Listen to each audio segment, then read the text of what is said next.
This is Cody with Search My Deck, TCG. On the other side of the camera, we are here with Chris Stotts. Hello, guys. Top 8 at You're good.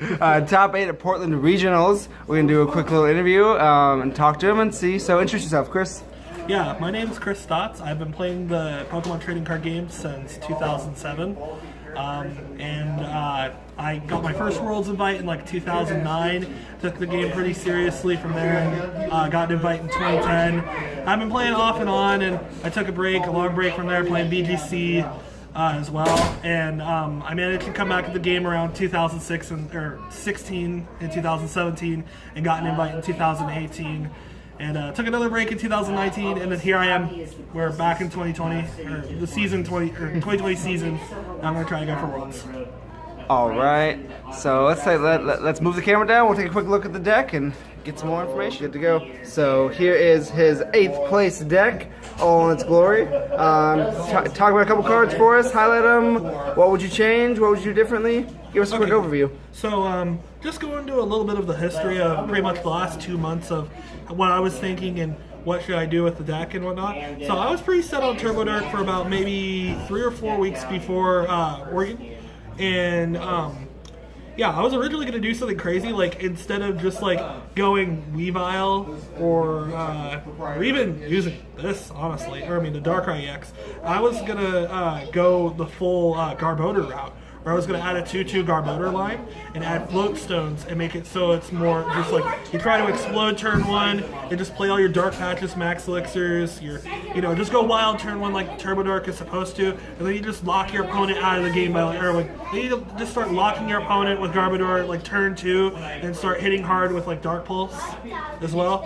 And I think I think the first list I had was only playing like maybe 1 Darkrai GX, and after testing that list even more, I realized that having 2 is still good. And you can maybe even use the Garbodor as just an option. It's not just for every matchup. I just wanted it there originally just for like Blastoise, and even then it was still kind of hard because like, yeah, if they like turn 1, go ahead and get their Deoxys into play and just like put the 200 damage out there, it kind of just gets around the whole point of having Garbodor, you know? Yeah, and then I also another big change, or another thing that I was kind of testing as well. So after I kind of like realized like I wanted to play oh goodness, yeah. So I wanted to play something similar, or like after Virginia, yes, Richmond Regionals. I saw the second place player, Christopher Kemp, right? I think so. Yeah, he was playing like the 1/1 Weavile line, and that was like so good for like aggro and everything else. And this deck just looked really consistent. I feel like I had to like kind of just restart from there.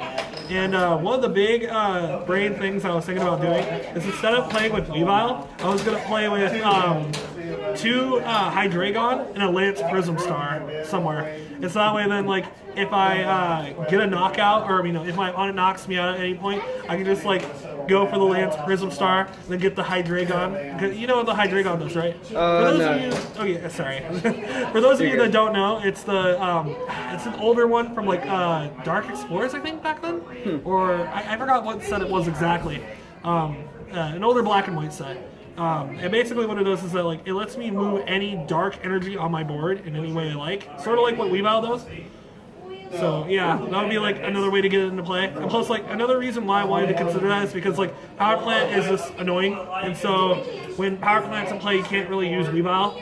So when you have Hydreigon in play, it's not limited by Power Plant. Yeah, and from there, it just I don't know, and then I kind of just was like, I'm just gonna focus on just playing all consistency. I didn't have enough time to really test that. I couldn't really get it down.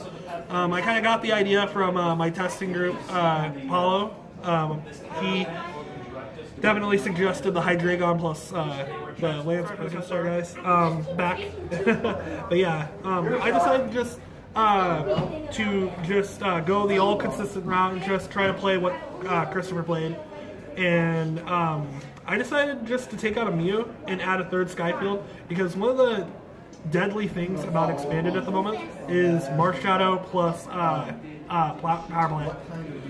That's kind of like a really deadly combo that can just like kind of just end games and just make this deck super unplayable like early on. But fortunately this weekend I went first like almost 90% of my games. So that was like pretty crazy. Okay, well that's not completely true because game 2 obviously my opponent went first. But I'm talking about just like game 1 rolling the coin flip, you know, or the die, and I lost every coin. Yeah. Yeah, I lost every coin flip. That's day 1. Every coin flip. Oh yeah, that coin flip's important. I won so many coin flips that day. That was insane. But yeah, that's pretty much it. What was your favorite card, do you think, out of these cards that put the most work in? Who's the MVP? Pokemon or supporter? Or item? Or... My favorite card in the deck? I don't know. Mew. I would say Mew fits Glide. It's... I don't know. Just that encounter attack just is so random. I've had so many weird, cheeky, like, situations where I would just encounter and it just brought me back into the game. From like just drawing dead or whatever. On stream you can see me just like encountering for like a Dedenne. That was pretty nice. Also, like just in testing, I remember I had this one situation where I was playing against like Mewplume, and I got them to like 170 with like just from attacks or whatever. I can't remember all that was done, and so. I remember that he was just bright toning from there, and he was pretty much going to take the game in like a few turns. And so I remember I used Marshallow's Shadow Hunt to copy Mew's Encounter to grab Oranguru from the deck. And so I had Shadow Connection live as well. So I was able to, like, next turn, I pretty much created a bit of a checkmate where it was like, I can take my last surprise cards on this Mewtwo GX if I can just go in and just like attack with Psychic next turn, because it goes through the Bright Tone, obviously. Yeah. Or because like it does a perfect 100 when he has like 3 energy or whatever, or no, 120 or no. He had like 2 energy, so it was doing a perfect 100, knocking out his Mewtwo. And another thing that you can do to like avoid that knockout is if he uses Calming Hurricane through like the Exeggutor as well. Yeah. So he could like go 30. But if he does that, that puts him at 140. And I was able to Dark Clay per game anyways, putting him at 270. So yeah, I mean, I just love Encounter. Encounter is just such a... It just wins me games. I don't know how it wins me games, it just wins me games. It's pretty sneaky. I use some encounters as well day 1. Such an underrated attack. Just want to add about the deck? I just... It's an amazing deck. Christopher definitely played very well at Richmond, and yeah, I really like this build. He definitely had a lot of the groundwork done, like got like the very important stuff in the deck, and it was really good for what he did in Richmond. But I do definitely, I mean, this is just my opinion, but I definitely like more Stadium going forward. I like what he was doing at Richmond, and I probably wouldn't change anything just if we did, I mean, if I played in Richmond. I probably would want to play the same list as he would. But going forward, as I said, Marshadow Plant was definitely something I wanted to add more. I mean, add more Skyfield for, or just more anti-power plant stuff. I feel ya. Last question in this camera. Since there was almost no Plume this weekend, would you still play Weavile? Yeah, Weavile's really good. If anything, I would, I mean, oh my god. When I was playing my round 3 match, actually, I played it, I mean, I seen like, throughout the tables, just as the day was going by, yeah, like people were playing like 2-2 Weavile, and they were starting to add stuff like Mega Sableye and Tyranitar, and so like they were just like winning mirror matches against Turbo Dark by just copying using Marshadow to copy like Mega Sableye and Tyranitar's Greedy Crush, I think, and just like taking 4 prizes off of a Greninja Zoroark. I thought that was like really cheeky, and it made it very possible because like, I mean, normally in a deck like this, when I wasn't playing Weavile before, to really attack with like Marshadow, you need to hit like a Max Elixir. The same goes for Mew as well. You really need to hit a Max Elixir and just kind of manually attach, because you can't like Dark Patch onto them, and you gotta get lucky with these Max Elixirs to hit, or you're just manually attaching to get these attacks off. But yeah, I really realized like if I was gonna play again, or play this tournament again, I would definitely try to like sneak in a Mega Tyranitar, or Mega Sableye Tyranitar, and go a 2-2 Weavile route. That was like super sick. I think that should have won this weekend. That was like a really good deck. I got destroyed by it in like round 3. I got destroyed. I felt like I was gonna do really bad at that tournament this weekend because of it. That's really cool. Yeah, he was the Mega Tyrant. I'm sure there's a couple, but one of the guys, he was like 5-0 at one point. He was undefeated. Yeah. That was I think that was the person that played in round 3. Yeah. Did he make day 2? Yeah, he definitely did. He made day 2. But I think he missed out on day 3. I mean, not day 3, but top 8. Top good. All right, we will go ahead and take another break. We'll move forward with a different camera view and a couple more questions. 3, 2, 1, and we are live back again. I don't know why I said that's going to be instantly cut, but anyway, here is Chris one more time in the face cam for any. Give your shout outs, Chris.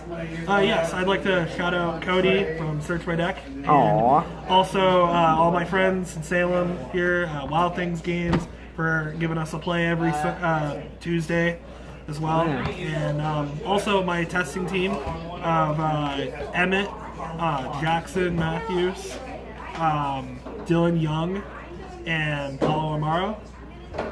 They've been super awesome. Like I set up that testing group like maybe a month ago, and we were just very serious about testing, and it was just amazing. And I'm surprised at just how far I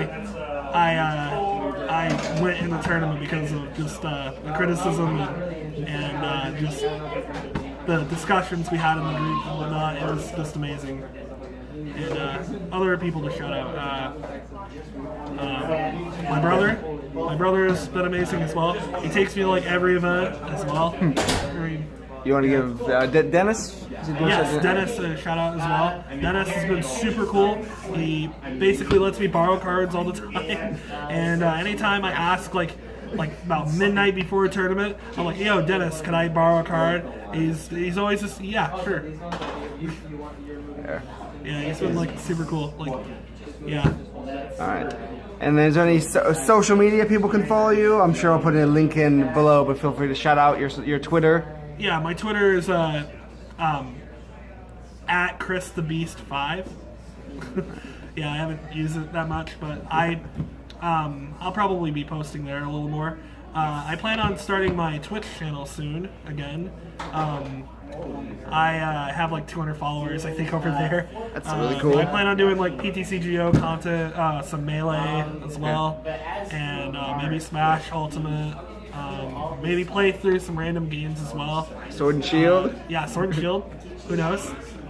I'll put links in the description for all these things. You can follow Chris, our wonderful guest. And the Twitch channel, by the way, is www.twitch.tv/MasterFisk. All right. MasterFisk. Yeah, cool. I will make sure to get I will definitely have a link in the description or somewhere in the in the video for that. But yeah, go ahead and follow Chris, follow his Twitch channel, and watch him moving forward. Go to London and hopefully greater things in the future. Let's get one last look at that sweet top 8, man. Hold that up. Get a good. Yeah, look at that thing. That's really cool. All right, Chris. Thank you for your time. I appreciate it. We will see you later.